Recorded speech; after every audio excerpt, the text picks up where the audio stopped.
আসসালামু আলাইকুম। আমরা অনেকেই জন্ম নিবন্ধন করে রাখছি কিন্তু সেটা একবারও চেক করে দেখিনি অনলাইনে আছে কিনা। ইউনিয়ন পরিষদ থেকে আমাদের সাধারণত এই ধরনের ফরমেটেই জন্ম নিবন্ধন দিয়ে থাকে, যেগুলো মাঝে মধ্যে অনলাইন নাও থাকতে পারে। আজকের ভিডিওতে আমরা দেখব কিভাবে মোবাইল দিয়ে অনলাইন জন্ম নিবন্ধন চেক করতে হয়। তার জন্য আমাদের শুধু ২ টি জিনিসের প্রয়োজন হবে। একটি হচ্ছে ১৭ ডিজিটের বার্থ রেজিস্ট্রেশন নাম্বার। আরেকটি হচ্ছে জন্ম তারিখ। এই ২ টা জিনিস থাকলেই আপনি আপনার মোবাইল দিয়ে খুব সহজেই আপনার জন্ম নিবন্ধন অনলাইন চেক করতে পারবেন। জন্ম নিবন্ধনটি অনলাইনে আছে কিনা তা চেক করার জন্য আমাদের ১ম এ চলে যেতে হবে Google Chrome এ।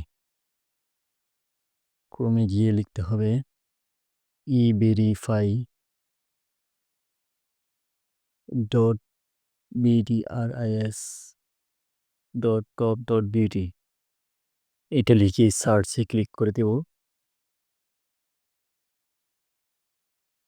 এরপর ১ম এ যে ওয়েবসাইটটি দেখতে পাচ্ছি এটাতে ক্লিক করে দেব। তারপর নতুন একটি ইন্টারফেসে নিয়ে আসা হবে। এখানে বার্থ রেজিস্ট্রেশন নাম্বারের বক্সটি পরিবর্তন করে নিতে হবে। এ দেখুন এখানে ডান পাশে একটি লেখা আছে, click here to verify birth registration record. এটাতে ক্লিক করে চেঞ্জ করে নিতে হবে। এটাতে ক্লিক করে দিলাম আমি। এরপর ৩ টা যে বক্স দেখতে পাচ্ছি ১ম এর ১ নাম্বার বক্সটাতে বসিয়ে দেব জন্ম নিবন্ধন নম্বর। জন্ম নিবন্ধন নম্বরটি বসিয়ে দিচ্ছি।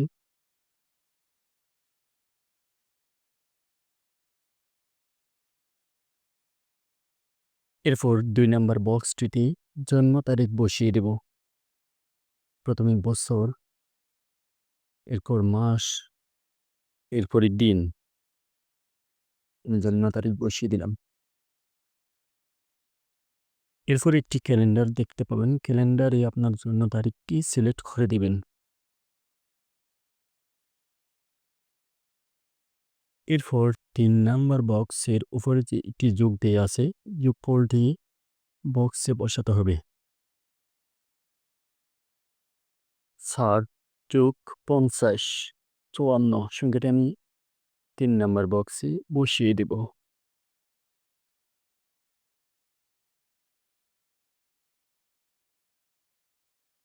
তারপর সার্চ অপশনে ক্লিক করে দেব। এখন দেখতে পাবো জন্ম নিবন্ধনটি অনলাইনে আছে কিনা। দেখেন আমার জন্ম নিবন্ধনটি অনলাইনে অলরেডি আছে। এখন এটি আমি ডাউনলোড করে গ্যালারিতে নিয়ে আসবো।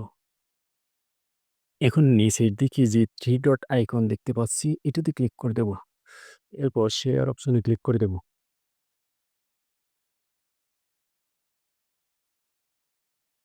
এরপর দেখতে পাচ্ছি প্রিন্টে ক্লিক করে দেব।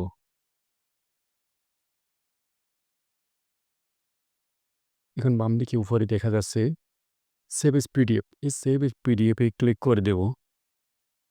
এরপর ডান দিকে প্রিন্টারের মতন একটি আইকন দেখা যাচ্ছে। এই ডান দিকের আইকনটিতে ক্লিক করে দেব। এখন জন্ম নিবন্ধনটি সেভ হয়ে গেছে। এখন ফাইলে গিয়ে দেখব সেভ হয়েছে কিনা।